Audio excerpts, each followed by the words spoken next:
Hey, what is up guys? So we are going to be going over a deck profile for one of the 3 best decks in the game of Yu-Gi-Oh! Right now for the metagame, and this is going to be actually continuing on to the January 1st ban list because Secrets of Eternity does not come out until January 16th for the TCG. But anyways, this one was piloted by Ben Leverett. I'll make some comments after we go through the deck profile. If you're just interested in net decking, download it. I'll provide the YDK file down below in that description box as always, as well as a tutorial on how the heck to download a deck so you don't have to manually type in every card. But anyways, let's go ahead and go over it, and I'll make some comments and maybe I can help you kind of understand the deck a little bit better, as well as some of the side deck choices. So, first off, he's playing 1 copy of the best card in the game, Blackluster Soldier. Then he's playing 3 copies of Sir, 2 copies of Calcab, 1 copy of Lich, 3 copies of Graph, 3 Tour Guide, 3 Skarm, and 3 Rubik. So that's going to be it for the monsters. For the spells, he's playing 1 copy of Allure of Darkness, 1 Soul Charge, 3 Upstarts, 1 Foolish, 1 Night Beam, 3 Mystical Space Typhoons, 3 copies of Fire Lake of the Burning Abyss, 3 copies of Phoenix Wing Wind Blast, 2 Karma Cuts, and 3 Vandy's Emptiness.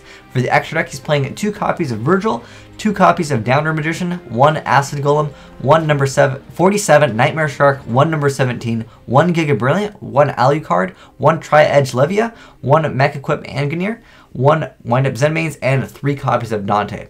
Now for the side deck, he's basically catered this towards playing against the mirror match because basically, if your opponent happens to have something that's not a Burning Abyss, obviously their stuff will just die. So that's why the Drama Trio there, and also Revival Gift is there. But anyways, he's got 3 copies of Majesty's Fiend, 3 copies of Enemy Controller, 2 copies of Drama Trio, 2 copies of Fairy Wind, 3 copies of Revival Gift, and 2 copies of Non-Fusion Area. So what's interesting, I haven't really talked about Revival Gift at all on my channel, but it's a pretty interesting card. So you select 1 tuner monster from your graveyard, which of course is going to be the Rubric, and then you're going to go ahead and actually special summon it. Its effects are negated, but that's irrelevant, and you're just going to special summon 2 Gift Fiend tokens.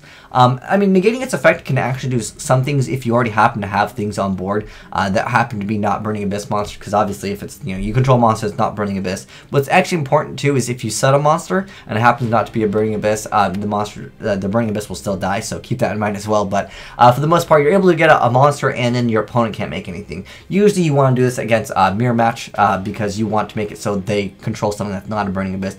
Also with a Drama Trio in there. And then the Fairy Winds are more so against the Cleese because if they don't have Scout relatively quick, they can just fall apart because they can't, get their Pendulum skills set up and summon a bunch of monsters. But Majesty's Fiend is a fantastic card against pretty much like most stuff in the game. Most things in the game have effects, so that is a pretty awesome card against that. But the deck is pretty self-explanatory.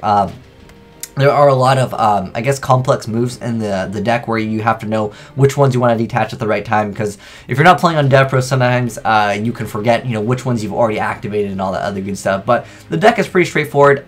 Just put a bunch of traps up and just keep on summoning Dante's. I mean, that's at its basic level, but if you're interested in learning how to play it, maybe I'll play some Burning Abyss. But for me, the playstyle, I mean, it's pretty much just go for Dante and then just make sure you happen to have the right ones attached to Dante and you're detaching the right ones at the right times. But for the most part, I wouldn't say it's a very easy deck to learn to master, but it's a very easy deck to learn to pick up and kind of just understand the basic mechanics of the deck. And you also have to know which ones to discard and all that other good stuff. But for the most part, it's a fairly easy deck to learn the basic concepts of it. But anyways, guys, that's the deck profile for Burning Abyss. It's by Ben Leverett, so it's a pretty strong build too. I mean, he did something with the deck, but this deck is going to be really strong, and it's getting more support in the future. And nothing was hit on the ban list, unless you count Super Poly, which is something that sometimes they will actually side deck simply to deal with a Shadal matchup, just so they can contact with the Shadal, and then they can just try to OTK the Shadal player sometimes at the right time.